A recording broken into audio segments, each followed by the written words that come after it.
Fala galera, seja muito bem-vindo a mais um KiwiCast, o podcast da KiwiFi. Eu sou a Carol. Eu sou o Marcelo. O convidado de hoje veio diretamente do Nordeste, fez seu primeiro milhão antes dos 18 anos e hoje fatura mais de 25 milhões por ano lançando produtos na internet. Quem é ele, Marcelo? Quem é ele, cara? Fala pra gente. Rafa, o filho! Seja muito bem-vindo! Né, vamos botar pra quebrar nesse podcast aqui Bora. hoje. Espero agregar demais pra vocês e pra vocês aqui também, né? Então, Top demais. vamos embora. Simbora, Rafa. De cara, como é que o marketing digital chegou em você, Rafa? Cara, quando eu tinha mais ou menos uns 16 pra 17 anos, o que aconteceu? Eu tinha um amigo, e esse amigo, ele tava entrando no meio do dropshipping. E aí, nunca entrei no dropshipping, eu nunca cheguei a fazer, nunca rodei uma campanha pra drop, mas eu lembro que a gente treinava na mesma academia. E aí, o que aconteceu? Ele chegou, a gente tava numa esteira, assim, ele falou assim pra mim, mano, eu descobri um negócio novo e eu tô faturando, era R$1.500 por dia. Eu falei, mano, tá, beleza. Não dei muita bola pro que ele falou, e aí, ok. Depois de uma semana, ele virou pra mim e tava falando que ele tava fazendo R$15 mil por dia. E aí eu falei, tá. Ok, só que nessa vez que ele mostrou a dashboardzinha assim da Shopify, a dashboard que tinha lá do Drop. E eu falei, tá, ok, número na tela, beleza. Aí se passou um mês, mais ou menos, e ele apareceu com o Santa Fé, que na época era um carro muito da hora. E eu falei, ok, ele tá ganhando muito dinheiro. Tá, beleza. Então esse negócio de marketing digital funciona. Então, na verdade, eu nunca conheci marketing digital assim, porque eu nunca dei bola pros anúncios e ofertas que tinha na internet. Mas eu conheci através de um amigo, que era de outro mercado, que não é o mercado que eu atuo hoje, mas que me colocou dentro do marketing digital. E aí eu comecei a pesquisar e falei, tá, é algo que eu quero seguir.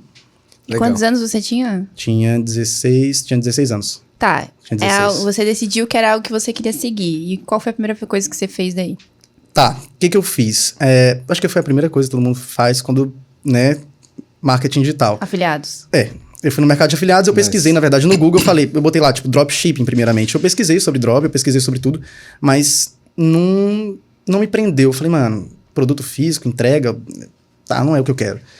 E aí eu comecei a descobrir outros meios do marketing digital e foi aí que eu descobri o mercado de afiliados, que foi um mercado que eu achei interessante. Eu falei, tá, é simples, é fácil, e eu consigo aplicar. Eu tinha 16 anos, não tinha muito dinheiro pra investir, e eu falei, ok, vai ser isso. Então eu entrei naquela...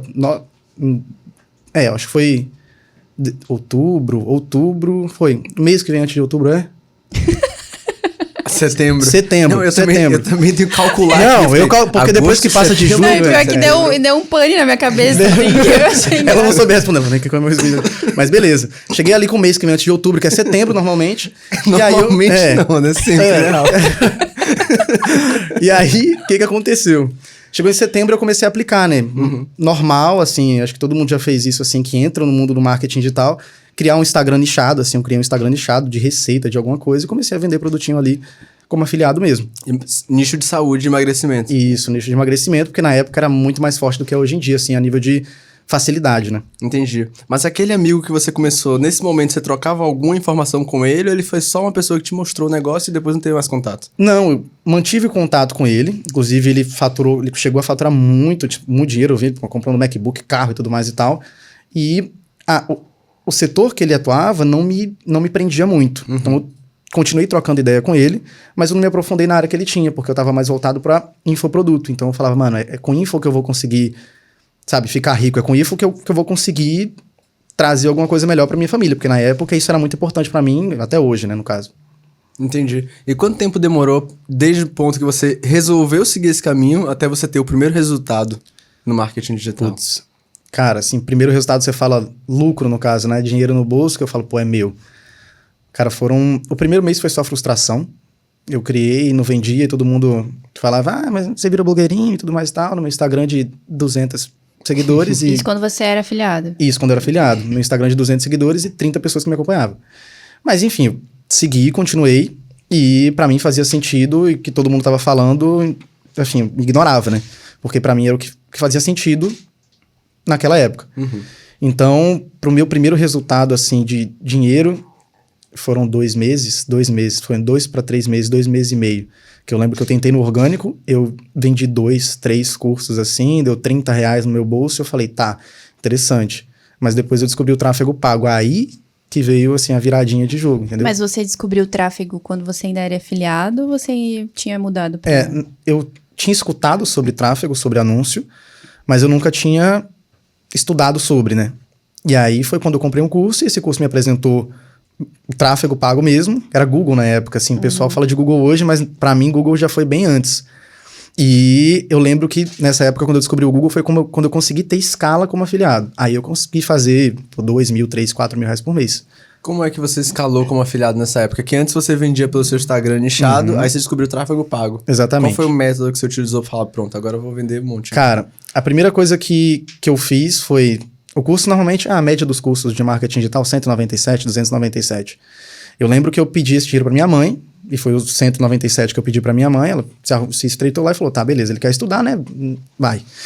E aí, ok. E ela me deu, e na época que meu pai tava em casa, ele tinha saído de casa, na verdade, mas eu ainda tinha contato com ele, então eu falei, pai, eu preciso de mais 200 reais. A mesma coisa que eu pedi pra minha mãe, eu pedi pra ele. E aí eu tava com o dinheiro do curso e o dinheiro da campanha. E na época, o Google, ele dava um saldo a mais quando você depositava. E aí eu lembro que eu coloquei 200 reais e eu fiquei com 300, então eu tinha 300 reais de orçamento. E aí, naquela época, a gente rodava muito Google Pesquisa, tipo assim, era rede de pesquisa, o cara pesquisava lá, anatomia, sei lá, qualquer coisa que ele pesquisava, subia os anúncios. E foi nesse tipo de campanha no Google que eu comecei a escalar, porque o resultado era, assim, eu pagava menos no CPA do que no Facebook, eu não precisava ficar testando criativo, era testar a oferta e boa. Então, eu lembro que com 300 reais eu cheguei a fazer perto do dobro, foi 600, 700, e, né, na época não pagava imposto nem nada e tudo mais, então foi 700 reais. Eu botei 700 reais no bolso, eu falei, ok, agora eu tenho escala. Aí eu fui investir tudo de novo. É possível que você que esteja nos acompanhando já saiba, mas o que é um CPA? Legal. CPA é custo por aquisição. Assim, você paga para a plataforma um valor X, por exemplo. Você vende um produto de 100 reais. E aí a plataforma ela vai achar um CPA, que é o custo por aquisição, ideal para a venda do teu produto. Ou seja, por exemplo, eu lembro que na época eu vendi um curso era caro até, era de 650 reais. Porque para mim fazia mais sentido vender um ticket mais alto, já que eu tinha pouco dinheiro, para que o retorno quando eu vendesse seria maior. Então, eu vendi um produto de 650 reais que me dava 150 reais de comissão. Então, era um produto bom, era um produto de medicina, era assim, um nicho bem qualificado, bem segmentado. Então, eu falei, tá, as pessoas que pesquisam por medicina, elas normalmente têm mais dinheiro, então vai ser mais fácil de vender, mesmo que o produto seja mais caro. E aí, no caso do CPA, isso, eu vendia... Para receber 150 reais, meu CPA estava em 50, 40 na época, era algo assim. Então, a cada 40, 50 reais que eu colocava, me retornava 150. Legal. Entendeu? Legal. Eu queria tirar uma dúvida sobre... Na verdade, eu queria tirar umas dúvidas sobre sua história, que é bem interessante. Mas antes, para aproveitar que a gente está falando sobre essa questão de escala, às vezes a gente fala assim, parece que é muito simples na nossa cabeça, que já sabe como é que funciona, mas tentando tornar isso bem simples para o público que está assistindo a gente. Vamos supor que você botou 300 reais e voltou 600. Quando você fala em escalar, então você vai pegar esses 600 com a expectativa que talvez volte 1.000, 1.200. Exatamente. E aí vamos supor que você botou 600 e voltou 1.200. Aí você vai pegar esses 1.200, vai botar de novo com a expectativa que volte, sei lá, 2.000, 2.400. Até determinado momento que você vê que eu agora já não consigo ganhar mais disso aqui, vou tirar o meu lucro. Exatamente. A grosso modo é isso? A grosso modo é isso. Eu digo sempre que o processo de escala é o quanto de risco você está disposto a assumir. Então, por exemplo, nesse caso que você falou, você, sei lá, botou 300, faturou 600. Então, se você botar os 600 de novo, esse é o risco que você está considerando, enfim, tomar naquela ação. Então, o processo de escala envolve muito risco. Então, para mim, eu sou uma pessoa que eu entendi que desde jovem eu precisava me arriscar muito. Eu acho que isso, inclusive, é muito do 80-20 que me fez e me faz faturar tanto hoje em dia, todo mês, que é o quanto de risco eu estou tomando. Então, o processo de escala é sobre risco. Então, até onde você está disposto a arriscar do dinheiro que você está recebendo. Eu lembro que eu fui nesse esqueminha que você falou, 300, 600, 1.200, eu lembro que fui até 4.500 investindo tudo. Tipo assim, tudo que voltava, tudo que eu colocava, que entrava lá no PicPay na época que eu usava o PicPay, da minha mãe, inclusive, pra, quem é aí, ó, porque é menor de idade, eu tenho 16, 17 anos, não posso começar? Pode sim, eu usava o PicPay da minha mãe. Legal. E nessa época eu lembro que entrava e eu usava tudo. Ela olhava o dinheiro assim, entrava e falava, vou voltar tudo aqui. E ela deixava. Então até R$4.500 reais eu voltei tudo. Depois eu comecei a tirar 300, 400 reais por mês. Entendi. E quanto tempo você ficou como afiliado? 7 meses. Eu fiquei 7 meses como afiliado. 7 meses só. Como é que foi Depois sua eu primeira já- venda? Tipo, quando você fez sua primeira venda, você A primeira teve vez eu certeza? chorei, mano. É? Juro, Nossa. juro, eu tava na casa da minha ex, de uma das minhas ex. E aí, Não, o cara é o Vitão do marketing Não, digital, o garanhão. eu tava, porque, né, tem, né? Mas enfim. Mas enfim. Eu lembro que... eu tava na casa dela, e isso é um ponto importante, porque foi a primeira vez que eu chorei na frente dela, entendeu? Então, por isso que foi importante. Legal. Então, eu chorei, ela entrou assim na casa dela, e eu tava chorando, ela falou, meu Deus, o que que foi? Eu falei, não, fiz uma primeira venda. Ela olhou pra minha cara e falou, tá. E aí? Aí eu falei, é isso, essa é a primeira venda. E aí, a primeira venda pra mim foi muito significativa, mas depois eu fiquei, tipo assim, tá. Eu consigo muito próxima. mais, exatamente. Não, mas é legal. legal essa questão da primeira venda, porque as pessoas fazem a primeira venda, dá um gás, né, pra Não, continuar. dá muito gás, porque você vê que é real, né? É tipo real. assim, negócio, o dinheiro mas entrou. pergunta importante. Quanto tempo demorou pra você fazer a sua primeira venda? Foram 2 semanas. 2 semanas contadas. Eu lembro que eu já tava quase desistindo naquela ansiedade de, meu Deus, todo mundo faz dinheiro, menos eu. E aí, quando chegou... Foi uma sexta-feira. Foi o famoso sextou. Foi a venda de R$150 do produto, 150, 180. Eu lembro que vendeu um order bump lá, eu falei, R$180. Meu Deus. Aí foi meio que mágico, assim. Foi um momento mágico. Mas que eu entendi a primeira venda como, assim, literalmente o início. Isso aqui pra mim seria normal. Eu botei na minha cabeça, assim, que Legal. aquilo ali entraria pra mim toda hora. E eu não aquele felicidade que eu tive, eu não queria ter ela. Tipo assim, eu me senti meio frustrado por ter essa felicidade, inclusive. Como assim, frustrado? Por quê? Tipo assim, eu vendi, então entrou o dinheiro, entrou a comissão e eu fiquei feliz, mas eu fiquei, mano, essa felicidade não é a felicidade que eu quero ter. Eu quero ter a felicidade de olhar pra dashboard aqui da plataforma e ver milhões, muito dinheiro mesmo. Essa é a felicidade que eu quero ter. E pra mim a primeira venda ela foi muito feliz, muito boa, mas muito momentânea. Foi tipo assim, eu lembro que eu chorei, tipo assim, parado, não chorei de felicidade, pulei, eu chorei. E foi 1 hora, assim, de reflexão. E depois eu falei, tá, isso daqui vai ser normal pra mim. Pé Você no tinha chão. Que idade? 16. Aí, aproveitando agora essa brecha e voltando pra história, que é algo que eu queria tocar, essa não é a primeira vez que a gente tem contato, né? Eu te conhecia de você ter vindo aqui, o Rafa, ele é quase cadeira cativa aqui no podcast. É verdade. Ele já viveu várias vezes a experiência que o esquece, Verdade. porém hoje ele é a estrela. É verdade. Porque como o Rafa trabalha com coprodução, então várias pessoas que têm muito resultado e vêm aqui, tem o Rafa por trás das câmeras fazendo o negócio acontecer. E uma coisa que eu achei muito interessante é que desde a primeira vez que eu te conheci, eu vi que, pô, hoje você tem 20 anos, né? Tenho 20 anos. Mas é um cara muito centrado, cabeça no lugar, pé no chão. Exatamente. E eu queria entender de onde é que vem isso. Eu sei que você teve uma infância que não foi das mais abundantes de todas. E acho que isso faz parte de você ser um cara cabeça hoje. Eu diria que, assim, a minha infância é a infância da metade dos brasileiros, ou mais da metade dos brasileiros que vivem no Nordeste, assim. Isso é bem normal lá. Como é que foi? Quando eu tinha 11... Minha infância mesmo como criança, ela foi muito boa. Eu tinha, assim, uma família bem estruturada. Eu tinha pai, eu tinha mãe, tinha irmã. Vivendo na mesma casa, tudo mais e tal. Maravilhoso. Mas quando eu completei uns 8, 9 anos, meus pais começaram a brigar em casa. E assim, meus 2 pais são nordestinos, os 2 eram pobres. E aí a gente teve uma infância onde meu pai conseguiu prover boas coisas dentro do necessário. Então eu nunca, cheguei a passar fome, nem nada desse tipo, de longe. Então eu tive uma estrutura familiar boa. Eu tive a educação do meu pai quando eu era criança. Eu tive a educação da minha mãe quando eu era criança. Só que, quando eu completei 11 anos, isso se separou, assim, foi brusco a separação. Meus pais começaram a brigar muito forte, e meu pai, ele saiu de casa. E logo em seguida, minha mãe perdeu o emprego. Então, foi assim, dos 11 para os 12 anos, foi uma mudança muito drástica na minha vida como homem da casa. Eu lembro que, quando meu pai saiu de casa, ele virou pra mim assim, isso eu tinha 11, 12 anos, ele virou pra mim e falou, você é um homem da casa, você tem que cuidar das suas mulheres agora. Ele falou desse mesmo jeito. E isso entrou na minha mente, né? Entrou demais na minha mente. E foi aí que eu comecei a entender sobre dinheiro. Por isso que você falou agora que você é muito centrado, eu tive que amadurecer muito cedo, entendeu? Até porque minha mãe, ela trabalha na área de saúde, ela é técnica em enfermagem, técnica em radiologia, e ela passa muito tempo fora de casa. Então, ela passava muito tempo fora de casa. Então, praticamente ficava eu e minha irmã, assim, casa, sozinho. E eu, a partir dos 11, 12 anos, eu tinha que ser a estrutura masculina da família, tendo 11, 12 anos, entendeu? Então, esse background meu veio disso daí. Por isso que eu acho que foi algo extremamente importante, assim. É legal, é interessante ouvir. A gente recebe várias pessoas aqui, são histórias diferentes, são histórias de superação, são histórias que têm um background que justifica o porquê essas pessoas têm tanto resultado hoje, né? Porque é amadurecer muito cedo, é pegar muitas responsabilidades muito cedo, muito jovem, né? Como é que foi isso pra você? Foi muito difícil. E eu não entendia até muito pouco tempo, na verdade. Assim, eu não entendia por que meus pais brigavam, por que meu pai saiu de casa, por que minha mãe andava tão estressada, por que ela andava tão triste, por que minha irmã...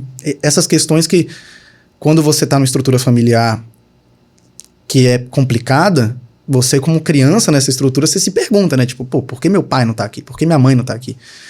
Então, pra mim, eu nunca entendia. E eu vim entender há pouco tempo, há 2 anos atrás, assim, acho que faz 2 anos que eu entendi mesmo de fato o porquê cada coisa aconteceu e porque ela deveria ter acontecido, e isso me levou até estar aqui hoje. Eu acho que se as coisas não tivessem acontecido dessa maneira, eu não entenderia sobre dinheiro fácil, rápido da maneira que eu entendi, eu não teria o resultado que eu tive. Então são as coisas que levaram ao meu ponto que eu tô aqui hoje, entendeu? Então acho que é, sim, extremamente importante. Legal demais. E uma vez que você começou a ter resultado... É porque você teve resultado, querendo ou não, muito cedo. Com 18 anos, você atingiu seu primeiro 1 milhão. Isso, exatamente. Como é que foi a reação dos seus pais em ver que, tipo, caramba, ele tá tão jovem e tá, entre aspas, tá pronto? A reação da minha mãe, ela é minha fã. Inclusive, beijo, mãe. Eu amo muito você. Ela é muito minha fã. E, assim, eu lembro que eu saí de casa e, assim, a cabeça da minha mãe nunca saiu de Recife, né? Que eu sou de Recife. Ela nunca saiu de Recife, ela nunca meio que viu, assim, o mundo externo, né? E aí, tinha eu lá, e eu lembro que eu comecei a fazer dinheirinho e tudo mais e tal, e aí chegou um momento que eu falei, mãe, preciso sair de casa. Aí eu falei. Só que eu cheguei pra minha mãe e falei exatamente assim, mãe, inclusive a primeira coisa que eu vim foi eu vim pra Balneário Camboriú. Eu vim, a primeira cidade que eu vim fora Recife. E aí, eu cheguei pra minha mãe e falei, mãe, eu vou sair de casa pra fazer 100 mil reais. Aí eu olhei assim pra cara dela, ela tava na cozinha, aí ela olhou assim pra mim. O olhar dela foi de acreditar, ela respondeu que acreditou, mas tenho certeza que ela falou assim, meu Deus, essa menina é doida. Mas ok, vai, entendeu? Então ela deu esse incentivo pra mim, ela sempre me incentivou. Você já tava tendo um resultado já quando você falou isso. Exatamente, legal. Quando eu falei isso pra ela, eu acho que eu já tava fazendo 10 mil reais por mês. Legal, pra um menino de 17, 18 anos, era excelente. Exatamente. E aí, eu lembro que eu falei isso pra ela e ela falou, tá bom, vai. E detalhe que eu tinha passado na Federal em... veterinário, era zootecnia, não sei. Eu passei, eu falei, então, vou abandonar isso também e eu vou seguir o que eu quero fazer, porque pra mim é mais importante. Ela deu super apoio. Já o meu pai, ele nunca teve contato comigo depois que ele saiu de casa direito. Então a minha relação com meu pai, ela sempre foi meio densa, ou seja, ele não chegou a comemorar comigo os milhões, os milhares, nada. Mas, eu acho que o que minha mãe... pra mim, desde que ele saiu de casa, é algo que eu trago muito pra perto e por isso que eu cuido muito delas. Eu acho que é o 80-20 que me faz sempre fazer o que eu faço, entendeu? Que legal. E por que você começou com lançamento e coprodução? Perfeito. Cara, eu vi no mercado de lançamento um modelo de negócio pra sempre. Essa foi minha percepção.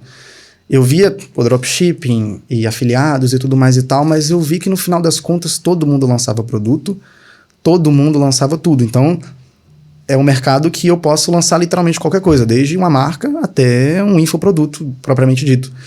Então, quando eu entrei no mercado de lançamentos, aquela adrenalina de você lançar, do carrinho abrir, e de você faturar muito em pouco tempo, aquilo me cativou demais e foi o mercado que me deixou rico. Foi assim, meus primeiros 100 mil reais, meus primeiros 200, 1 milhão, todos foram com o mercado de lançamentos. Legal demais. Entendi. Uma dúvida sobre lançamento que eu fico é que você falou, olha, eu posso lançar qualquer coisa. Posso lançar uma marca, uma pessoa, um produto. Hoje você tem uma preferência ou que você sentir que é um projeto próspero você se mete no meio, sabe? Eu digo que a gente nunca consegue vender o que a gente não entende, o que a gente não gosta. Ou acredita, né? Ou acredita, exatamente. E isso é muito real. Então, hoje, na 12, que é a minha empresa, a gente só tem infoprodutos, a gente só trabalha com infoprodutos. E é o que eu amo fazer, porque a margem é muito maior, você consegue faturar muito bem e tudo mais. Faz quanto tempo que você tem empresa? 3 anos. 3 anos. 3 anos, eu tenho a minha empresa de hoje desde os 17 anos. 17, 18, 19, 24 anos. 3 para 4 anos, eu acho. É uma experiência, né? Tipo, a pessoa tem 20 anos, mas ele já teve uma experiência muito cedo. Exatamente. Que as pessoas... Eu tô falando isso pra acalentar um pouco o coração de quem tá assistindo e não tá conseguindo os resultados. Porque, às vezes, a pessoa só não chegou no que ela precisa saber agora pra poder ir pro próximo passo. É que na verdade, o mercado, ele é viciado em tempo, né? Tipo assim, ao tempo todo você tá recebendo milhares de ofertas e aqui no KiwiCast você vê dezenas de pessoas com 1 milhão, 2 milhões por mês e milhões, e você tá se vendo e fala, pô, por que eu não consigo? E essa exatamente era a mesma coisa que eu tinha no começo.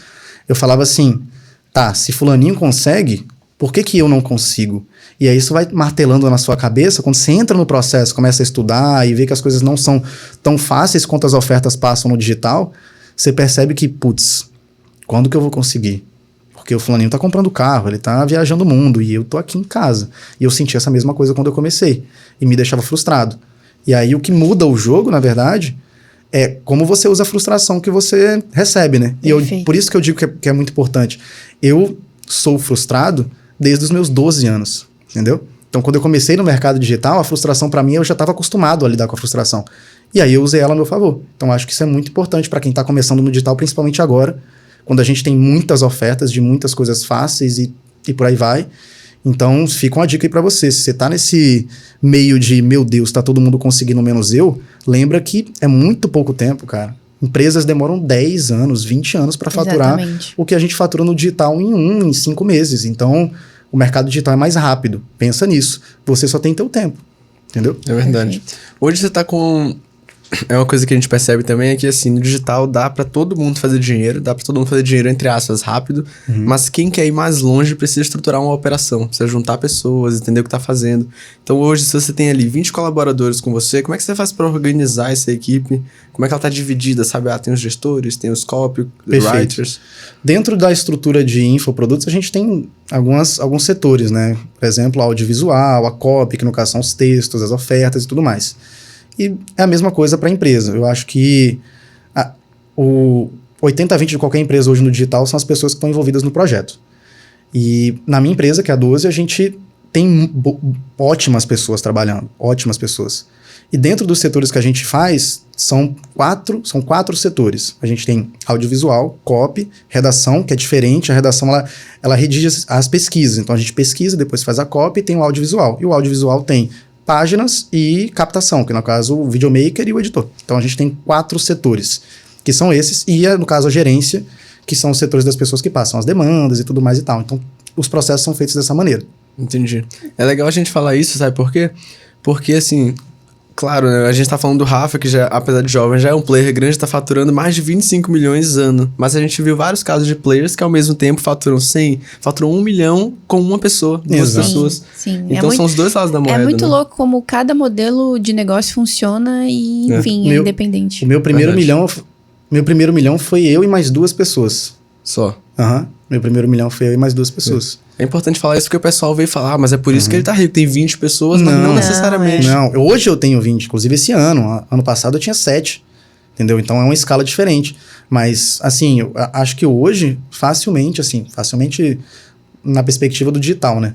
Você consegue fazer 100 mil reais, assim, você sozinho faz 100 mil reais. Assim, posso falar isso você consegue fazer até mais do que isso daí. Com qualquer segmento. Com qualquer segmento. Seja afiliado, seja... menos lançamento. Lançamento você precisa de pessoas para estruturar uma equipe. Mas afiliado, PLR, todos esses mercados que são basicamente tráfego e oferta, você consegue faturar. Depende única e exclusivamente de você. Acho que é bem possível, sim.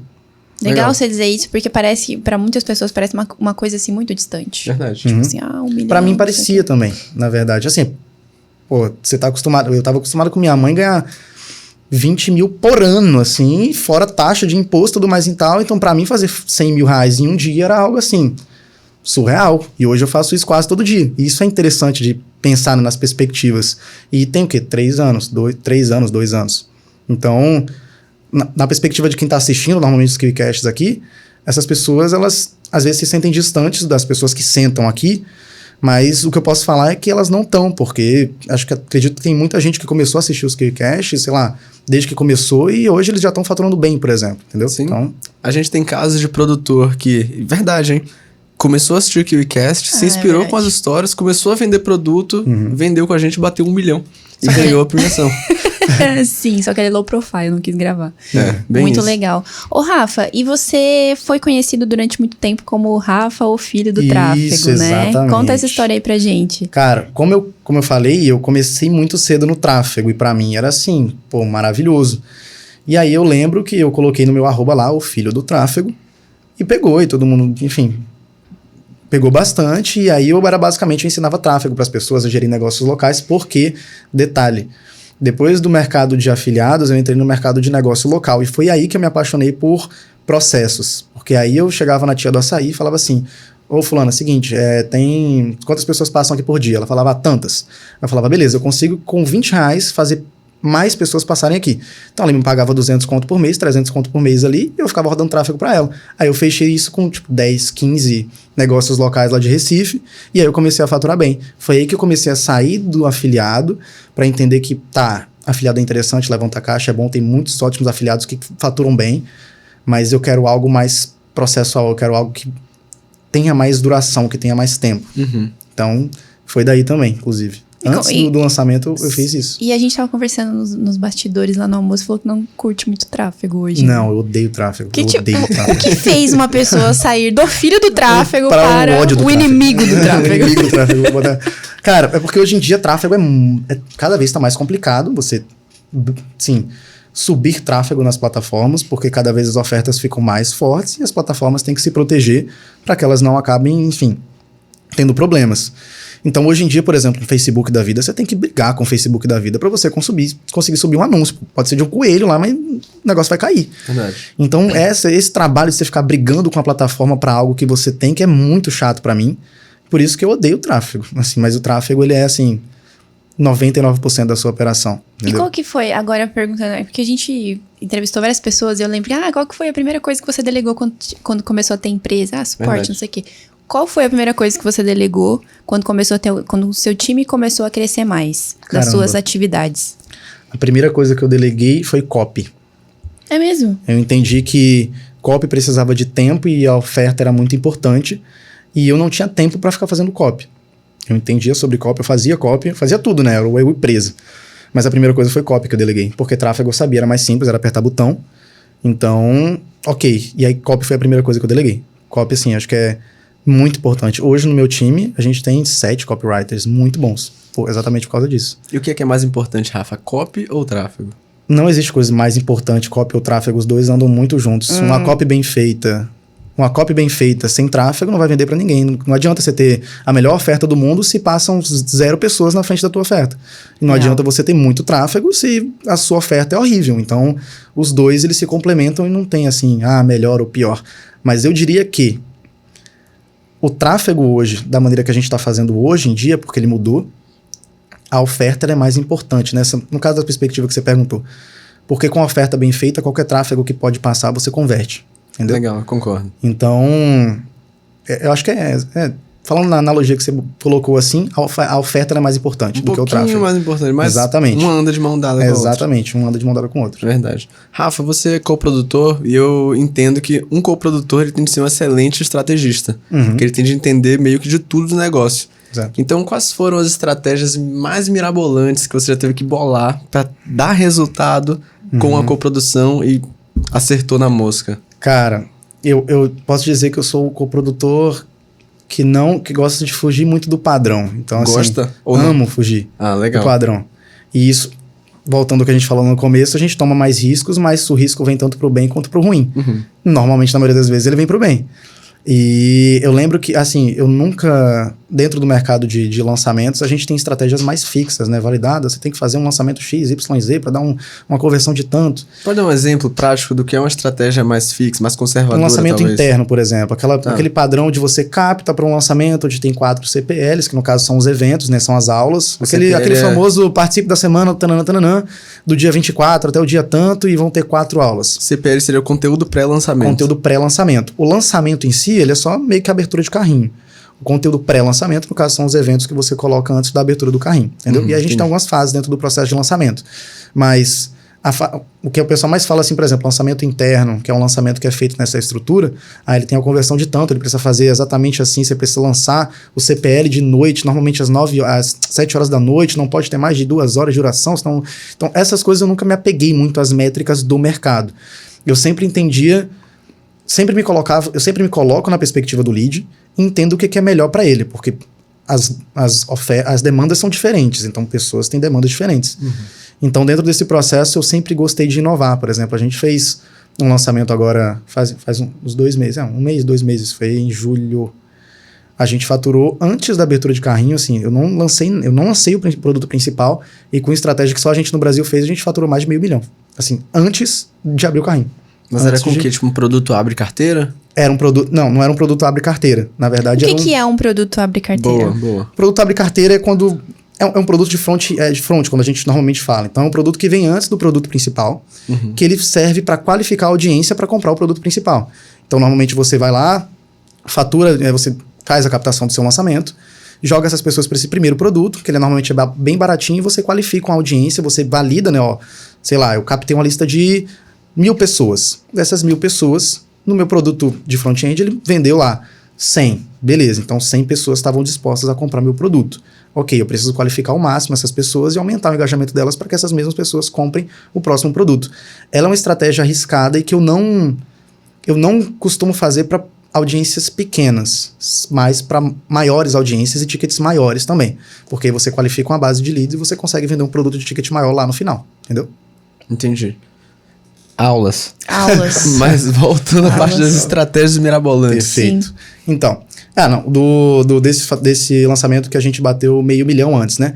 A gente conseguiu uma parceria com uma empresa de fora, onde ela paga pra gente trazer clientes para ela. Então, basicamente, eu no CPLs, um dos CPLs, eu coloquei essa plataforma. E a gente conseguiu faturar só com esse processinho a mais. Acho que eu me liguei. Legal. Exatamente. Muito bom. Você como coprodutor, assim, a gente tem conversado com várias pessoas que vêm e falam, não, você não tem que focar no produto, você tem que focar no cliente, você tem que conhecer o comportamento humano, não sei o quê. Você foca hoje num nicho específico de como posso dizer, o nicho do expert, seria, né? Que você vai lançar. Pra você procura entender o comportamento das pessoas que compram do seu expert antes de lançar uma estratégia. Como funciona isso? A gente normalmente tem a fase de PPL, que é pré-lançamento. A gente tem 4 fases no lançamento. PPL, que é o pré-lançamento, PL, que é o pré-lançamento, e o L, que é o lançamento. E depois a gente tem o debriefing, que é reunir tudo que a gente fez e ver se o que deu certo e o que não deu certo. E nessa fase de PPL, ela normalmente é maior, onde a gente estrutura tudo. Quando que vai ser o lançamento, quais as datas, qual o produto, gravação de produto, tudo. E dentro dessa fase de PPL é onde acontecem os estudos de audiência. Às vezes o expert ele não tem audiência, ela precisa ser construída. Às vezes o expert ele tem uma audiência que não é para o produto que ele quer vender, então a gente precisa mudar a audiência e todas essas pesquisas acontecem antes. A gente tem um processo de pesquisas, que, por exemplo, logo quando a gente fecha com o expert, nossas copywriters têm uma call de 2 horas com o expert para aparecer um terapeuta lá falando com ele. Olha aí, como é que é a tua história? Pra gente entender quem mais se conecta com ele. Se o público que ele tem hoje é quem vai comprar o produto, se eu preciso mudar o público. Então, assim, eu costumo falar que bons lançamentos, bons produtos que são lançados, eles são lançados com um PPL maravilhoso. É como se fosse aquela continha de matemática. Se você erra o começo, o final vai sair ruim também. Então, acerta o começo, que é um PPL bem feito, pesquisas bem feitas e um direcionamento bom, e com isso você vai ter um resultado bom no seu lançamento, entendeu? Perfeito. Entendi. Rafa, se você pudesse destrinchar assim, você falou, olha, o PPL, o PL, o L e o debriefing. O que é que compõe cada uma dessas etapas? O PPL, como eu falei, são as pesquisas. Então normalmente vem pesquisa e estruturação. No PPL é quando a gente escreve copy, onde a gente fala como que vai ser o evento, as datas do evento, tudo que vai precisar na parte teórica, assim. Você já anota aí, né, velho? Já anota caneta, aí. Porque já anota aí. Aulas. E no PL a gente executa.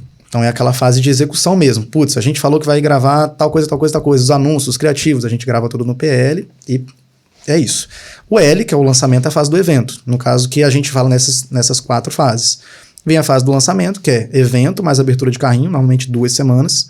E aí vem o debriefing, que é basicamente uma call para reunir tudo que você fez e falar, ó, isso deu certo, isso não deu certo. Porque lançamento, diferente do que o pessoal pensa, não é, lancei uma vez e acabou. Lançamento é a mesma coisa que um perpétuo, vamos dizer assim. Produto perpétuo, aquele que vende o tempo todo, lançamento que tem o produto vendendo num curto período de tempo. E nesse curto período de tempo, a gente repete ele várias vezes. Então, você vê, às vezes, o mesmo lançamento, o mesmo expert lançando o tempo todo. Todo mês ele está lançando o mesmo produto, com audiência diferente, entendeu? Então, entendi. Essas fases dos 4, eles são assim para todo o processo de lançamento. Inclusive, eu diria que essas fases elas acontecem para processo de lançamento de qualquer coisa, que é estruturação, PPL, execução, onde você executa, e aí você tem um resultado do que você estruturou e executou no lançamento, e aí depois você descobre se deu bom, se deu ruim, ou como que você vai escalar aquela operação. E hoje em dia, como é que funciona? Os experts chegam até você, chegam por indicação, você vê o potencial num expert e procura investir, como é que funciona? Faz muito tempo que eu não capto ativamente um expert, todos vêm assim por indicação, aparece, enfim. Hoje a gente recusa bastante, assim, Inclusive, até uma que eu admiro bastante no mercado de lançamentos é a Priscila Zilo. Ela fala assim, pra um sim que a gente fala, são 100 nãos, entendeu? Então, a gente, que nem eu falei no começo do podcast, hoje em dia, com muito produto no mercado, fica mais complicado achar algo que você acredita. Você fala, cara, isso aqui é da hora. Putz, muito bom. E aí, esse é o que a gente hoje tem, assim, tesão em vender. Então, eu diria que dentro do processo de captação de experts, inclusive isso é uma dúvida muito recorrente de pessoas que estão iniciando no mercado de lançamento. Cara, como eu capto expert? No começo eu captava todo mundo. Como? Todo mundo, cara. A minha sogra, a minha tia, ela vendia bolo, ela vendia tudo. Você sabe alguma coisa? Sei, putz, vamos lançar. É isso. Eu lembro que a minha primeira expert, assim, ela vendia... Ela era clínica de estética. E ela dava cursos no presencial, né? Cobrava valores X por curso presencial. Eu falei, vou botar no online, acabou. Porque a margem do lançamento ela é muito alta, muito alta. Você vê assim, os players que você provavelmente acompanha, eles lançam algum produto que eles normalmente é diferente do lançamento. Então a margem dele vem do lançamento. Então o lançamento ele tem uma margem muito alta e por isso é um meio de negócio, isso é um modelo de negócio muito rentável, muito bom, quando bem executado. Então, para quem está iniciando, é bom, mas é saber que você vai precisar estruturar isso mais a longo prazo e parar de pensar tanto a curto prazo. Entendi. Uma dúvida que eu fiquei aqui na cabeça é que você falou assim, abrir o carrinho e fica 2 semanas aberto. Na verdade, o lançamento ele acontece em 2 semanas. Normalmente é uma semana é o lançamento e na segunda semana é o carrinho aberto. Então, a gente tem uma semana de evento e uma semana de carrinho aberto. Então, 2 dúvidas sobre isso. Eu já vi várias variações. O carrinho vai ficar aberto 3 dias, 7 dias, tantos dias. O que é que você vê que é padrão hoje? E a segunda dúvida é... Existe uma fase que a gente até pouco fala aqui, que é a fase de recuperação de vendas. Que muitas pessoas não comentam que quando o lançamento, entre aspas, termina, vem o pessoal lá, pega todo mundo que poderia ter comprado, mas não comprou e recupera. Então, essa área de recuperação de vendas acontece quando exatamente? Cara, isso é um ponto interessante que você tocou agora, porque o mercado de lançamentos... de produtos, infoprodutos, ele muda o tempo todo. Legal. E quem não se atenta ou entra depois, acaba ficando para trás. Então, essa questão de recuperação de venda hoje é muito mais importante do que era um ano atrás, por exemplo. Hoje os CPAs estão mais caros, você paga mais caro para você ter um lead, você paga mais caro na estrutura do seu lançamento. Para você fazer algo maior, você tem que gastar mais porque o mercado está mais cheio de pessoas. Então, essa parte da recuperação de vendas é muito importante. Normalmente eu não digo que a recuperação de vendas é depois. A recuperação de vendas ela começa lá no PPL. Lá no PPL você estrutura. Olha isso. Qual que vai ser a sua recuperação de vendas? A gente tem hoje, inclusive, um insight muito importante. Se você hoje lança, independente, se você tem R$2 para investir em uma equipe de 2 pessoas e você tem 2 milhões para investir em uma equipe de 200 pessoas, a sua equipe de suporte tem que ser muito boa. Tenha um time de suporte muito bom. Desde o começo do lançamento até o final dele. No caso, o lançamento inteiro. Então... essa fase de recuperação, ela começa lá no começo. E a recuperação do cliente, ela não é só depois que o cara compra ou não compra. A recuperação é o contato que você tem com o cliente lá no começo. Porque se você não tiver contato no teu suporte com o cliente lá no começo, lá no final você pode ter a melhor recuperação do mundo, ele não vai te escutar. Entendeu? Então, o time de suporte tem que entrar em contato com o cliente antes da abertura de carrinho ou do produto que você está vendendo ali no final. Então ele tem que estar em contato, e aí, tá tudo bem? Eu entro em contato com toda a base de leads, enfim, fala sobre o evento, e comunica sobre o evento. Então a comunicação ela tem que ser muito mais próxima do lead. Se relacionar mesmo, né? É você criar relacionamento. Porque independente, você pode ter 200 pessoas convertendo lá no seu lançamento com a lista de milhões de pessoas. Se eles não têm conexão com o teu time de suporte, ou durante o evento ele não teve conexão com você, não vai ser um cara ligando para ele falando, e aí, compra aí, que ele vai comprar, entendeu? Então, para você aumentar a tua conversão lá no final, você tem que botar esse time de suporte antes. Então, ela não começa depois, ela começa lá no começo, entendeu? E essa galera hoje que trabalha com a recuperação, como é que funciona? Tipo assim, a recuperação acontece no WhatsApp, vem com script, como é na vida real mesmo acontecendo? De comunicação, né? A gente dentro de um lançamento, existem vários pontos de comunicação, Instagram, e-mail, lista de e-mail, ligação, chat de WhatsApp, tem tudo. A gente lista isso daqui e separa setor por setor. Tipo, você vai ficar para isso, você vai ficar para isso. Então tem as pessoas que ligam para as pessoas na recuperação e falam, você tentou passar o Pix aqui, mas não conseguiu, e aí como é que foi? Tananã, suporte pós-venda. Tem a pessoa que entra em contato com a pessoa lá no WhatsApp, lá na captação, lá no começo, para falar, e aí, tudo bem? Você vai ver o evento amanhã? Tá confirmado? Beleza, tá confirmado. E aí esse mesmo time de recuperação, todos têm o mesmo objetivo, converter todo mundo lá no final. Então você acaba aumentando muito, tipo assim, é absurdo. Eu já recuperei lançamentos que iam dar prejuízo só com esse time de recuperação, porque o contato foi bem feito. Às vezes no pitch, o expert não fez um pitch, para quem não sabe o que é pitch, é oferta, né? Ele, pô, esse aqui é o meu produto, comprem. Ele não fez bem, o time de suporte vendeu 200, 300, 400 mil reais. Só o time de suporte. Caramba. Que doideira.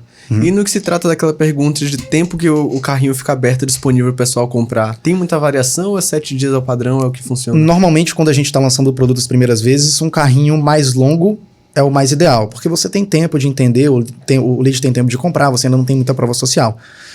Quanto mais vezes você lança o produto, algumas vezes, para a questão de escassez, você deixa mais curto e faz uma recuperação maior. E aí não é nem recuperação, é o que a gente chama de segundo lançamento. A gente deixa o carrinho aberto 3 dias, ó, vai ficar aberto 3 dias e acabou. Fecha as vagas nos 3 dias, depois de X dias a gente vai lá e reabre de novo com uma oferta mais forte, ou enfim, recuperando essas pessoas que ficaram frustradas porque não conseguiram comprar. Então, depende muito da estratégia do lançamento do produto, principalmente, da entrega do produto, depende mais da entrega do produto. Uma dúvida que eu fiquei agora que você falou lá, que no começo você captava muito expert e tudo mais. O que faz um coprodutor dizer não para um expert? Isso é uma pergunta bem pessoal, inclusive, cada pessoa tem... Porque, por exemplo, hoje existe uma lista de coisas que eu não vendo. Primeira coisa delas, se eu não acredito no produto, isso já mata, assim, 50% da lista inteira, porque se eu não acredito, tem os motivos, ou enfim, não entrego o resultado na grande maioria das vezes. Segunda coisa, o expert só tá focado em dinheiro. Isso eu também não pego mais hoje em dia. Tipo assim, antigamente eu pegava. Se ele virasse pra mim, o cara falava, R$1 milhão. Eu falava, beleza, tá, vamos embora. Hoje em dia, se ele vem pra mim e fala só sobre dinheiro, tá, ok. Dinheiro eu já faço, entendeu? Eu gosto de construir negócios... eu costumo falar que eu gosto de construir negócios que não dependam de contrato. Sabe aquele negócio que você fala assim, contrato é importante, muito bom, mas você não fica refém dele? Na nossa área isso é muito importante. Então, hoje em dia, antes de eu pegar qualquer projeto, eu passo para toda a minha equipe. Falo, vai ter essa pessoa, ela é desse jeito e tudo mais. O que você acha? Desde a copywriter, head, até o editor de vídeo que vai editar o reels ali do cara que vai soltar no negócio. Então, hoje eu não pego nada que eu não acredito, que só é focado em dinheiro, que tem baixo investimento, por exemplo, por causa como está escalado hoje. Então, tem uma listinha de nãos que eu tenho e uma listinha de sims. Mas tudo se resume a acreditar. Então, pra mim, o meu filtro é eu acredito. E aí, beleza. Legal. E a gente fala muito igual, né? Verdade. Legal. Show. Não, e as perguntas também. Você vai fazer... Opa, isso que eu ia perguntar. Conexão. Mas olha só, deixa eu te perguntar uma coisa. Em relação à estrutura de processos da empresa, como é que você estrutura os processos da sua empresa hoje? Tipo, entrou uma pessoa nova, tudo bem que não é regime CLT, mas quando você precisa de um novo colaborador, esses processos estão estruturados, como é que você faz isso? Sim, eu, mesmo tendo gerentes e tudo mais e tal, todas as contratações de hoje sou eu que faço. Eu ligo para o cara no WhatsApp, desde o WhatsApp até o call no Zoom, a gente tem normalmente umas 3 calls antes da gente fechar qualquer que seja o setor da pessoa. Principalmente copy. Então eu costumo entender tudo da vida da pessoa e eu gosto de estar muito próximo dos meus colaboradores. Porque eles ganham junto, assim, a minha empresa hoje a gente bonifica... todo mundo, entendeu? Então não é só fixo lá pra pessoa. Copywriter, editor de vídeo, todos têm bonificações e eu gosto de passar isso pra eles, que quanto mais a empresa cresce, mais todo mundo cresce. Quando a maré sobe, ela sobe pra todo mundo. Então, nos processos de captação que a gente tem hoje, são 3 reuniões que a gente tem, então a primeira normalmente é com a pessoa só pra entender, e aí, qual é a tua qualidade? E essa call não é comigo, é com um gerente. Depois que ela passa pelo primeiro filtro, aí vem eu. E aí eu vou lá e entro, e eu normalmente só pergunto assim, coisas mais pessoais, quais são os objetivos da pessoa, onde que ela mora, para entender o ambiente dela, porque para mim o ambiente dos meus colaboradores são muito importantes. Legal. Depois de passar esse filtro, a gente contrata. Legal. Show. Rafa, com a experiência que você tem, falando de coprodução especificamente, o que é que faz um coprodutor ter sucesso? O que faz um coprodutor ter sucesso? Primeira coisa, boa conexão com as pessoas. Se você não se conecta com pessoas assim... Eu não digo nem de você ser uma pessoa que fala demais, mas você entender como as pessoas funcionam, acho que é a primeira coisa. Tanto para o que você vai vender, para o que você vai gerenciar. A segunda coisa é você também ser muito frio e calculista, ao mesmo tempo, para você entender como as estratégias vão girar em torno de todo o processo, desde a captação do expert até o lançamento dele, até os colaboradores, tudo. E a terceira coisa é paciência. Então, o produtor ele tem que ter muita paciência. O coprodutor é como se ele fosse o meio entre duas... Como não? Ele é literalmente o meio entre duas grandes extremidades, entre o expert e o cliente final dele. Então, você é o meio, você junta os dois, você direciona, você fala o que vai acontecer, o que não vai acontecer, você que guia a tua equipe, então você é um pilar. E aí, para ser um pilar bem forte, você precisa de paciência, muita paciência com pessoas e processos, você precisa de ter estruturação estratégica em relação a ser racional e parar e falar, isso daqui funciona, isso daqui não, e executar. Então é isso, eu acho que para ser um coprodutor de sucesso, majoritariamente você precisa entender sobre pessoas, ter paciência e ser frio e calculista para entender quais estratégias encaixam melhor no tempo certo. O coprodutor, então, ele fica... Deixa eu ver se eu entendi o que o coprodutor faz, tá? Se eu estiver errado, você me corrige. Se o coprodutor, ele fica... ele direciona as estratégias, então... Mas aí ele precisa saber um pouco de cada... Um pouco não, ou muito de cada área, né? Tipo, ele tem que saber de copy, ele tem que saber de um mínimo de edição, de... Que mais? Tráfego. Tudo. Ele tem que saber de todos os processos. Tudo. Tem que saber. Por isso que eu digo que ele precisa ser frio, calculista e paciente. Porque para você aprender tudo, vai tempo. Você ser frio e calculista para entender cada processo e não misturar as coisas na tua cabeça de maneira muito forte. E a questão do... Você falou agora de precisa entender sobre tudo, literalmente, você precisa entender sobre tudo. Senão, como é que você vai contratar um copy? Como é que você vai ver uma oferta, aprovar uma estratégia, aprovar uma edição, se você não entende nada sobre isso? Sim. Então, por isso que é uma área que ela, hoje no marketing digital, é a área que mais entrega resultado, que mais fatura. Hoje, as empresas de coprodução são as que mais faturam no mercado, os lançamentos são os que mais faturam. Não é PLR, não é dropshipping, é lançamento. E... consideravelmente, é a área mais complexa, porque você precisa entender sobre mais áreas. Mas às vezes o cara, por exemplo, ele é copywriter. Você que está assistindo, você é copywriter, você é gestor de tráfego, você consegue ter visões estratégicas dentro de um processo de lançamento, atuando dentro da sua área, como copy, como tráfego, como editor de vídeo, como gravação, né? O cara capta. Então, a coprodução é interessante porque ela junta tudo e, consequentemente, a gente fatura muito também, entendeu? Show. Legal. Você tocou em alguns pontos, alguns mercados que o pessoal tá atuando hoje. Se você pudesse falar um pouco, assim, qual é a sua opinião sobre, por exemplo, dropshipping? Sua opinião sobre PLR? Perfeito. Vamos lá, dropshipping. Hoje eu lanço os maiores dropshippers do país. Então, se você conhece algum dropshipper, provavelmente eu lanço ele, assim, que é grande. E o que eu posso falar sobre drop? O drop ele é um mercado que ele vai te dar caixa rápido. Então você vai ver dinheiro com dropshipping. E se você conseguir montar uma operação, ser mais cabeça e montar uma operação a longo prazo, você vai faturar bem, você vai continuar faturando bem, você vai colocar, enfim, milhões no seu bolso, tudo mais e tal. Isso é muito possível no dropshipping. Mas ela, por consequência, é uma área muito de curto prazo. Então você tem que ponderar bastante do que você quer. Antes de entrar no drop, eu quero levantar caixa, eu quero dinheiro, beleza, vamos faturar. Eu quero algo mais longo prazo. Então você vai ter que construir mais um e-commerce, uma operação mais... que tenha fornecedor brasileiro e por aí vai. Entendi. Já PLR, cara, PLR é um mercado que eu diria bem complicado. O PLR, ele parece ser muito fácil, mas na prática, por causa do tráfego, ele se torna difícil. E por causa das ofertas que existem no mercado. Mas, dentre as áreas que você inicia no marketing digital, o PLR é uma das áreas mais simples de você conseguir executar, porque existe muito Ctrl-C, Ctrl-V. Você pega uma oferta que ela já está validada, você coloca ela do jeitinho seu, você vai lá e roda um tráfego, fatura um pouquinho e fala, da hora, consigo escalar. Mas o PLR é muito mais sazonal que o drop, por exemplo. Então, Entendi. Às vezes, o produto ele vai vender durante 2 semanas e do nada o produto morre e você fala, caramba, como assim? E não vai vender mais, entendeu? E essa dificuldade do tráfego, você disse que seria em relação ao PLR, é por causa da contingência. Isso. Na verdade, tanto do drop quanto... O drop tem outras questões, mas do PLR é só contingência, porque as ofertas são de infoprodutos, não existe taxa, dólar, não existe nada, existe só a entrega do produto.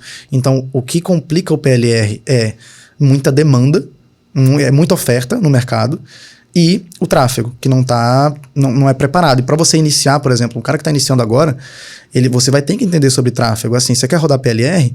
Compra um curso bom de tráfego, ponto. E se o teu player que você costuma, enfim, acompanhar, ele ensina sobre tráfego, perfeito. Então foca tuas energias no tráfego, porque com isso você vai conseguir direcionar para as ofertas que já existem e colocar um dinheirinho no bolso. Já drop existe uma complicação um pouquinho a mais. Mas eu diria que no mercado de hoje, faturar com drop é até um pouquinho mais fácil do que de PLR. É mesmo? Nossa, que diferente. Eu acho concepção. Que... Porque o PLR, para você entender, para você faturar bem, assim, são poucas pessoas. No PLR, eu diria lucro. No PLR tem muito faturamento e às vezes pouco lucro. Às vezes tem operações que, sei lá, faturou R$1.000 e gastou 900. Se ele pagar imposto, ele tá no prejuízo, entendeu? Então, o PLR hoje, ele é simples, assim, a nível do mercado, mas você precisa ter bons mentores para iniciar esse processo, entender sobre tráfego majoritariamente, tanto no drop quanto no PLR. E você falou aí, entender sobre tráfego majoritariamente, tanto no drop quanto no PLR. E para coprodução, o que uma pessoa precisa entender, assim, majoritariamente para ser um bom coprodutor? Boa pergunta. Majoritariamente, o que você precisa para entender, você precisa entender para ser um bom coprodutor. A primeira coisa são estratégias de lançamento. Não desvalide as estratégias que já são do mercado, mas procure inovar, porque o mercado é de inovação. Segunda coisa é oferta. Você precisa entender sobre oferta e como encaixar a oferta no seu processo de lançamento, independente se ele vai ser de um evento, de 4, de 200 mil reais investidos ou de R$2 investidos.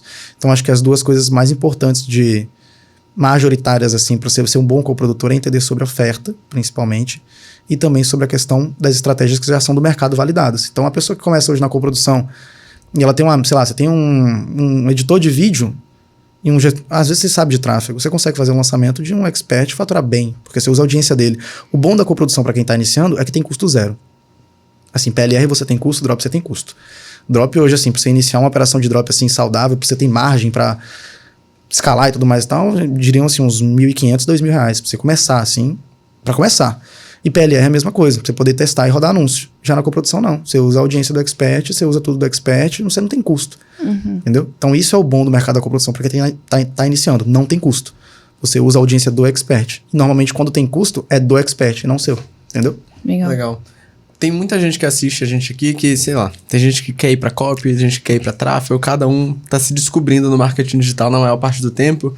E agora há pouco eu perguntei pra você o que é que um coprodutor precisa ter pra ter sucesso no marketing digital. Então, mudando só um pouquinho essa pergunta, o que é que uma pessoa comum precisa fazer pra ter sucesso no marketing digital, não necessariamente como coprodutor? Boa pergunta. Primeira coisa, uma palavrinha que é muito usada, né, no meio de empreendedorismo e tudo mais, mas, enfim, é resiliência. Você precisa ser uma pessoa que tem que entender sobre o seu tempo, que nem eu falei no começo, o teu tempo não é o dos outros. Por exemplo, a gente está faturando hoje mais de 25 milhões por ano, 2 milhões por mês no perpétuo. Foram 4 anos que eu não sei quantas noites eu virei, deixei de chorar e tudo mais e tal, entendendo, tipo assim, por que eu não tô conseguindo, entendeu? Então, todo mundo tem seu tempo. E toma cuidado com as pessoas que você acompanha. Assim, muito cuidado. Porque as ofertas do mercado são cada vez piores, assim, a nível de marketing digital. É cada vez mais fácil fazer marketing digital, mas na prática é cada vez mais difícil fazer marketing digital. Então a oferta ela vai contrária, entendeu? Então tenha bons mentores, você precisa ter mentores e bons mentores, assim, não pode ser qualquer um. Senão você vai assustar um de outro, no final das contas você não vai parecer um macaquinho de galho em galho e não vai chegar em lugar nenhum. Então resiliência para você entender, putz, é o meu tempo e tá tudo bem. Segunda coisa, para de olhar o mercado de maneira ansiosa. Por exemplo, o fulaninho tem carro, o fulaninho faturou milhões, esse daqui faturou tanto e eu tô faturando R$500. Putz, sou horrível. Não, porra, você não é horrível. Você tem o teu tempo, entendeu? Então, primeira coisa, resiliência. Segunda coisa, entender, para de olhar o mercado sem ansiedade, tem o teu tempo. E a última coisa é, estuda, mas muito, só que você tem que aplicar mais do que estudar. Assim, pensa num cálculo. Quanto mais vezes você erra, maior a probabilidade de você acertar. Então, pra mim, eu pensei muito isso na hora que eu comecei. Eu falei, mano, eu tô errando, mas a cada erro que eu faço, eu tô um pouquinho mais perto de acertar alguma coisa. Porque não é possível, irmão. Pô, todo mundo faz o bagulho, menos eu. Então, cada vez que eu erro, eu acerto mais. Então, é sempre estar disposto ao erro também. Mete a cara. Eu digo que, tipo assim, o marketing digital é o mercado das pessoas que metem a cara. Tipo assim, mete a cara, produz conteúdo. Quero fazer coprodução. Lança, pega a tia do coisa e fala, vamos lançar aí, marcha. Ou pega, vai dropshipping, sobe teu produto, sobe tua loja. Erra, faz o negócio acontecer e aí você entende no meio do processo, entendeu? Então, acho que errar é bastante importante. Errem, viu, galera? Errem. Exatamente. Mas não deixem de executar. Exatamente. Temos caixinhas de pergunta. Topa responder, Rafa? Umas caixinhas de pergunta. E olha que vieram boas perguntas, hein? Tá bom, vamos lá então. Vamos lá. Veremos. Pergunta do Die Mafra. É melhor ser coprodutor ou produtor para lançar um produto? Tá, eu entendi a pergunta dele. Entendi. Normalmente, o que eu posso falar? Quando você chega numa escala certa, a coprodução e a produção ela é a mesma coisa. O coprodutor ele é produtor, entendeu? Só muda o nome na hora de botar o produtinho lá, só muda o nome. O fulaninho de tal é produtor e o negócio é a coprodução. Mas na prática mesmo, a coprodução é a produção do produto. Você que produz o produto. Hoje em dia, os produtos que a gente lança, a gente participa de todas as fases. Desde a construção inicial do produto, quais são os módulos, tudo. Então, assim, não separa isso na tua cabeça. O produtor ou o coprodutor. Junta as duas coisas. Você tira a porcentagem do mesmo lugar que o produtor tira a porcentagem. As duas dividem lá na plataforma. Então, assim, para quem está começando, lança como coprodução. Você usa a audiência de outra pessoa, você capta outra pessoa, o investimento é dela, e você consegue fazer isso replicado, né? Você pode lançar João, Maria, você pode lançar 30 pessoas ao mesmo tempo, entendeu? Como produtor, você está limitado a uma pessoa só. Perfeito. Legal. Tem uma pergunta aqui da Elis. Antes dessa pergunta tem aqui, o Lucas Pinhas botou: gostaria apenas de dizer que sou fã desse grande homem. Ele é meu sócio, esse lindo aí, ele é meu sócio hoje. Tá explicado. Uhum. Elismar Carvalho. Voltado para o mercado digital, qual é a melhor forma de levantar um caixa rápido? Boa. A melhor forma de você levantar caixa rápido primeira coisa, entende sobre tráfego, e aí você oferta isso daí para todos os negócios locais que você pensa que pode rodar R$30 a mais ali, você vai receber 100 conto, por exemplo. Então, se você entender o mínimo sobre tráfego, você consegue rodar um tráfego para pizzaria e você consegue pagar ali. É literalmente uma prestação de serviço. O mercado mais rápido do digital para você levantar caixa é prestação de serviço.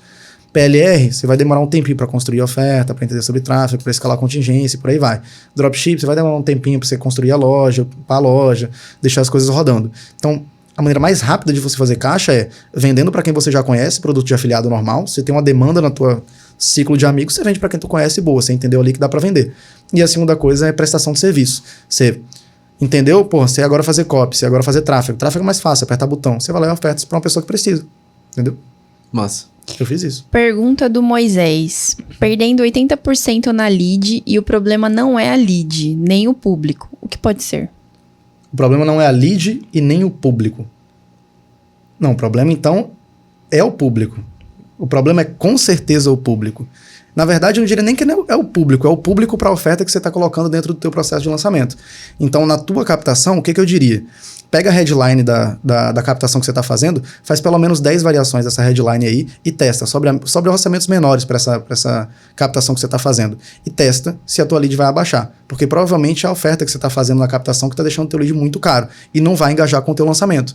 Então, melhor um lead mais caro. Lembra, lead caro não é sinônimo de um lançamento ruim. O que a gente quer para um lançamento é um lead qualificado, principalmente hoje em dia. A gente tem um CPA muito grande para poucos leads. Está cada vez mais difícil colocar a gente ao vivo, colocar a gente em lançamento. Então, o que você faz? Não inicia nenhum processo de lançamento com uma única captação. Tenha pelo menos 20 tipos de captação diferentes a nível de copy, headline para você testar e validar qual que vai trazer leads mais qualificados.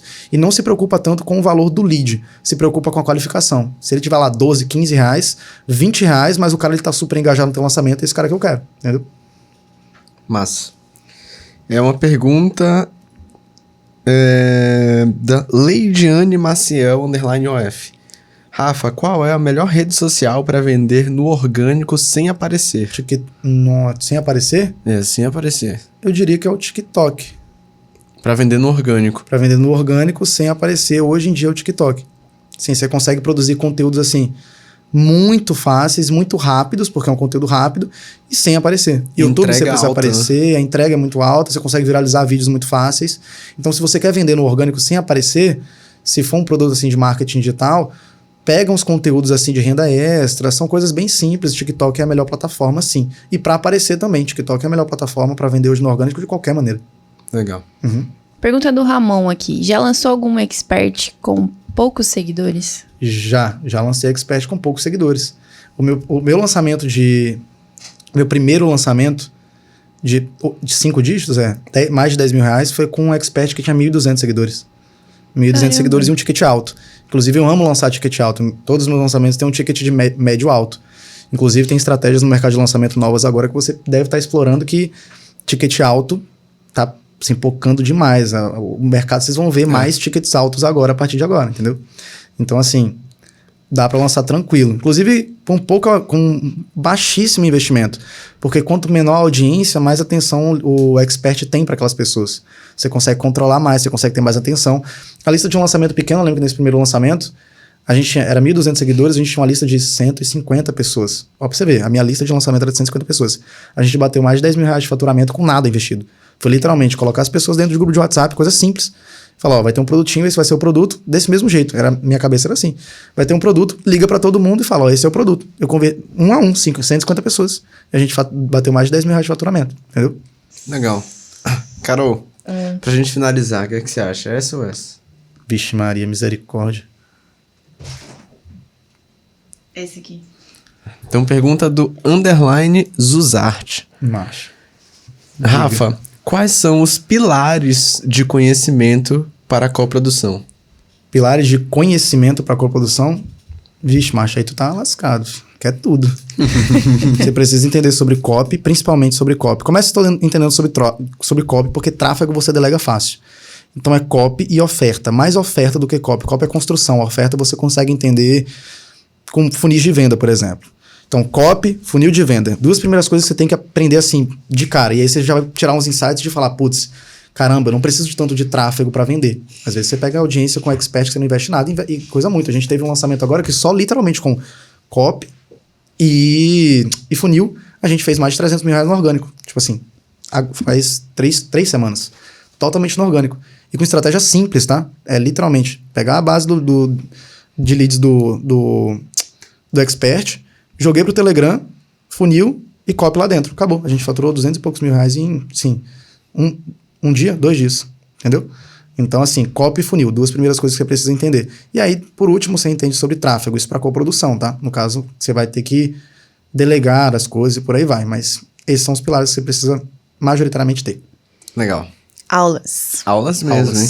Ó, eu e o Marcelo agora estamos com uma pergunta no final. A gente tá deixando pro final depois da caixinha de perguntas. Tá certo. Pergunta E pra aí, fazer pensar. Isso, pra fazer bom. você refletir e olha a resposta. Beleza. Vamos lá imaginar que você tá criando um anúncio. Tudo bem que você não é você a pessoa que faz isso, mas vamos imaginar que você tá lá criando um anúncio e esse anúncio vai passar em todas as plataformas de comunicação hoje e nas tradicionais também. Tá. TV, outdoor, TV, rádio, tudo. outdoor, isso dentro da internet, fora da internet, né? Melhor dizendo. E aí, nesse anúncio, ele não vai ter uma oferta, mas vai ter uma mensagem do Rafa para quem tá iniciando hoje no marketing digital. E aí, da maneira mais simples do mundo, vai estar lá esse anúncio e essas pessoas vão entender, para qualquer nível de consciência, qual é a mensagem que vai estar nesse anúncio do Rafa para as pessoas que estão iniciando. Em todas as plataformas, as pessoas estão iniciando no mercado digital. Isso. Tá. Beleza. Tá, ó, presta atenção, tá? Presta atenção. Putz, minha mensagem é muito grande, cara. Manda uma mensagem. Tem que ser grande. curtinha? Não, tem que ser só uma mensagem que todas as pessoas vão ter acesso. Pode ser uma mensagem elaborada. Contanto que toque a galera. Senão vai estar deixando dinheiro na mesa, né, Rafa? Ele fez um gesto aqui, irmão. Pelo amor de Deus. O Marcelo é muito expressivo, Tá, né? que toque a galera. Beleza. Tá. Para de pensar tanto no final. Para de pensar... As pessoas se preocupam demais com o resultado das coisas e esquecem que resultado é resultado de um processo. Você passa 99% do teu tempo dentro do processo para aproveitar 1% do resultado que você teve. Então, você vai entrar no marketing digital hoje, pensa no final lá. Putz, eu quero um carro, eu quero melhorar a vida da minha mãe, eu quero melhorar a vida da minha família. Mas o que vai direcionar esse resultado vai ser o que você vai fazer dentro do processo. Então, foca mais no processo e aproveita ele. Eu acho que eu diria que é isso. Eu acho que o final é só um resultado de um processo bem feito. Então, aproveite o seu processo, primeiramente, que o resultado vai vir. Isso seja em dinheiro, seja no que você quiser. Brilhou. Brilhou É isso. demais. Top. Tá satisfeita, Carol? Eu tô muito satisfeita. Tá também. ótimo. Eu Hoje foi tô isso. muito satisfeita. Hoje foi Um prazer conversar com você. E não acabou. Não, mas não Que isso? acabou. Não acabou. Não acabou? Não, como assim? Por que não Então tá acabou? bom. Porque Temos hoje presentes. Temos Presentes? presentes. Temos claro. presentes. Você achou que você ia vir aqui, né, ter presente? Só porque você já ganhou sua caneca. Só que você já ganhou outros Eu presentes. demorei pra ganhar essa caneca, tá? Eu demorei pra ganhar essa caneca. Muito. Ana, se você está vendo isso daí, Nós temos aqui mais uns presentinho, mimos uma nossos. lembrancinha da QIFI pra você. Vocês gostam de me deixar... Vocês gostam de me deixar gordo, né? Mas é difícil, eu não tô casado, eu sou magrinho. Mas, meu amigo, muito obrigado. Vocês são maravilhosos, sério, de verdade, velho. Eu amo isso aqui, eu amo presente. Filho. Legal. Meu Deus do céu, fica até coração mole. Não, a gente que agradece pela sua presença. Eu adorei gravar esse podcast contigo. Foi um podcast com tanta informação e fluido, rápido. Fluido, Então, rápido. Top bem demais. feliz. Pega Deixa eu ali. puxar aqui, ó. Puxa aqui. Vou pôr aqui. Obrigado. Muito Foi. obrigada Não, pela sua presença novamente. Obrigado mesmo. E você que assistiu até o final, parabéns pelo comprometimento, porque aqui você pegou vários insights, não é mesmo? O Rafa que deu aulas. Verdade. Aulas mesmo. Então, se você já pegou vários insights, anota aqui embaixo, comenta quais foram os insights que mais te tocaram que você vai colocar em prática hoje mesmo. É. Dá like no vídeo, se inscreve no canal se ainda não tiver se inscrito. E te vejo no próximo KiwiCast. Te vejo no próximo Tamo podcast. junto. Beijos. Valeu.